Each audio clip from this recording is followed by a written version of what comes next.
Buenas tardes con todos. Soy Carolina Muñoz, médico residente de segundo año de la especialidad de neonatología del Hospital Carrión. En esta oportunidad vamos a hablar un poco acerca de la taquimia transitoria del recién nacido. Es un proceso respiratorio no infeccioso que inicia en las primeras horas de vida y se resuelve entre las 24 y 72 horas posteriores al nacimiento. Se presenta con más frecuencia en los recién nacidos a término o cercano a término. Es secundario a la inadecuada movilización del líquido pulmonar en la transición de la vida intrauterina y extrauterina. Se caracteriza por la presencia de aumento de la frecuencia respiratoria y otros signos de incremento en el trabajo respiratorio, como podemos observar el tiraje, quejido, aleteo nasal o cianosis. También lo podemos encontrar con otra denominación. Por ejemplo, se le puede llamar síndrome de pulmón húmedo o un síndrome de distrés respiratorio tipo 2. Se va a presentar aproximadamente en un 0.3 a 0.5% de todos los recién nacidos.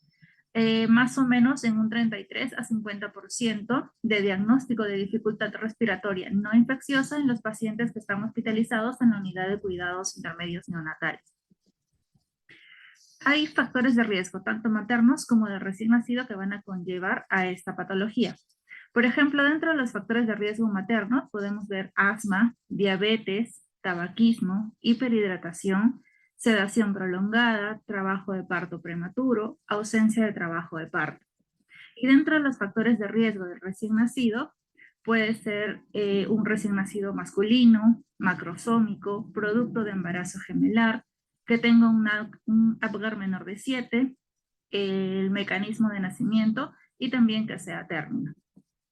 ¿Por qué enfatizamos tanto en el mecanismo de nacimiento? Porque se ha visto que aquellos bebés que nacen por parto por cesárea se le presenta la taquimia transitoria más o menos entre 1 y 30%, en comparación de los que han sido parto eutóxico, que solo se presentan un 0.5 a 2.8%. También enfatizamos en un recién nacido a término, ya que se presenta más en un recién nacido a término temprano, que es cuando tiene 37 a 38 semanas de edad gestacional, más que en un recién nacido prematuro tardío, que puede tener 36 o 37 semanas de edad gestacional. Dentro de las características clínicas vamos a ver a un paciente con taquimia, campos pulmonares sin estertores, una saturación menor de 88%, una presencia de signos de dificultad respiratoria, y en la gasometría podemos ver un CO2 normal o ligeramente aumentado. Esto lo vamos a observar en las primeras horas de vida. Nos enfatizamos más en unas 6 a 8 horas, porque luego más adelante voy a explicarles que lo podemos confundir con el periodo de adaptación. Dentro de la fisiopatología, debemos recordar un poco el desarrollo embrionario desde la organogénesis. El componente pulmonar, como ya sabemos todos, deriva del mesodermo lateral. Aproximadamente en el día 28 ya se van a ir formando las yemas bronquiales, una derecha y una izquierda. Aproximadamente o alrededor del día 38 ya se van a formar los bronquios secundarios, como podemos observar, el izquierdo y el derecho. Más o menos en el día 42 se van a formar los lóbulos pulmonares, 3 en la derecha y 2 en la izquierda. Y ya para el día 56 es cuando va a estar terminando el periodo embrionario y ya se observa el árbol bronquial formado, como vemos en la imagen. También debemos resaltar que la estructura fundamental del pulmón es el alveolo. Este va a estar compuesto por dos tipos de células, el neumocito tipo 1 y el neumocito tipo 2. Como ya sabemos, alrededor de la semana 24, el neumocito tipo 2 va a generar surfactante, el cual es un líquido muy importante porque va a evitar el colapso alveolar. Si esto sucediera, la capacidad ventilatoria va a disminuir y también el oxígeno que puede ingresar al organismo disminuye y generaría alteraciones o complicaciones. Mientras avanza el desarrollo, se va produciendo mucho más cantidad de surfactante. El líquido pulmonar va a mantener inflado el alveolo. Cuando el bebé hace su primera respiración, esa inspiración llega al alveolo y saca todo el líquido que tiene dentro, dejándolo solamente con aire, como podemos observar en la imagen. También hay que señalar que el alveolo tiene como principal función en la vida extrauterina la hematosis. ¿Y qué es la hematosis? Es el intercambio de gases de oxígeno por CO2. El alveolo se va a encargar de extraer el oxígeno del aire que respiramos y mandarlo hacia los capilares pulmonares que están circulando para que ellos recojan la molécula de oxígeno y lo lleven a los tejidos. Y a su vez, estos eritrocitos que vienen cargados de CO2 lo depositan en el alveolo para que durante la expiración se lleve consigo el CO2 hacia el exterior. ¿Por qué enfatizamos tanto el mecanismo de nacimiento? Porque como vemos en un parto eutóxico, al momento de que el bebé sale por el canal, va a generar una compresión torácica. Esa compresión torácica va a disminuir la presión intrapleural, va a disminuir la presión intrapulmonar y va a generar una dilatación de la vía aérea. Todo este proceso, todo este procedimiento va a hacer que el bebé elimine entre el 25 y el 30% del líquido pulmonar. Entonces, los pulmones van a estar llenos de líquido. Con las respiraciones o con la primera respiración del bebé, el aire ingresa y cuando el aire ingresa desplaza todo el líquido del alveolo hasta que lo deja totalmente lleno de aire. ¿Qué pasa en la taquimia transitoria? Que este aire al ingresar no va a eliminar por completo el líquido y va a quedar un líquido remanente. A todo este proceso se le conoce como una transición respiratoria, que cuando ya vemos que si falla se va a generar la taquimia transitoria del recién nacido. El diagnóstico es netamente clínico. Vamos a observar recién nacidos de término temprano o prematuros tardíos. También nos va a guiar si ya tienen signos de insuficiencia respiratoria, una frecuencia respiratoria entre 60 o 100 respiraciones por minuto y una saturación menor de 88%. El diagnóstico lo podemos tomar mediante o nos podemos guiar por una radiografía de tórax, por ejemplo, viendo imágenes de atrapamiento aéreo. Vemos una rectificación de arcos costales, hay herniación del parénquima pulmonar, hay una hiperclaridad pulmonar, aumento de los espacios intercostales y aplanamiento de diafragma. También vamos a poder observar cisuritis, incremento del diámetro anteroposterior, congestión parailiar o una cardiomegalia aparente. Es muy importante para nosotros la oximetría de pulso. Cuando vemos a un bebé que está saturando menos de 88%, ya habiendo pasado su periodo de adaptación, nos podemos identificar o podemos inclinarnos hacia una taquimia. En estos pacientes, el monitoreo tiene que ser continuo para mantener una saturación de oxígeno entre 88 y 92%. Si le realizamos un AGA al bebé, vamos a observar hipoxemia, podemos ver un CO2 normal o ligeramente aumentado, y va a estar expresado una acidosis respiratoria compensada.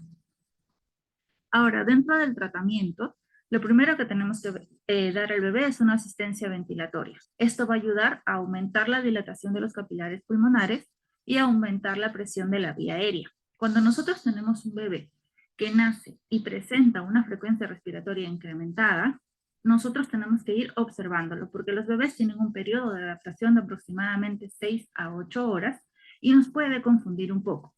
Entonces, si tenemos un bebé que nace y tiene una frecuencia respiratoria incrementada, hay que observarlo, no hay que tomarlo como si fuera algo leve.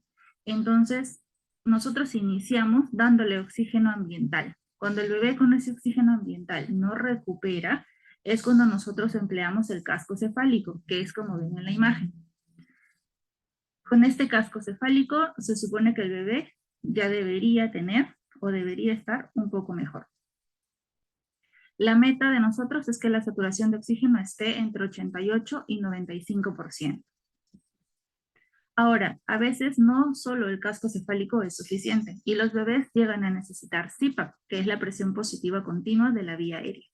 Esto nos va a ayudar para la aplicación de presión con muy pocos centímetros de agua. Va a mantener una presión supraatmosférica durante la expiración en un paciente que va a respirar espontáneamente. Y el CPAP óptimo es el que permite la máxima entrega de oxígeno a los tejidos sin que disminuya el gasto cardíaco. Los beneficios del CPAP son, por ejemplo, incrementa el volumen pulmonar, aumenta la presión arterial de oxígeno, disminuye el CO2, previene el colapso alveolar, estabiliza el patrón respiratorio y mejora el intercambio gaseoso. Esto a su vez también nos va a ayudar porque disminuye el riesgo de intubación y acorta el uso de ventilación mecánica. Las indicaciones específicas para el CPAP es todo recién nacido que presenta taquimia, que tiene una saturación menor de 88% y que ya con el oxígeno empleado anteriormente no se ha recuperado.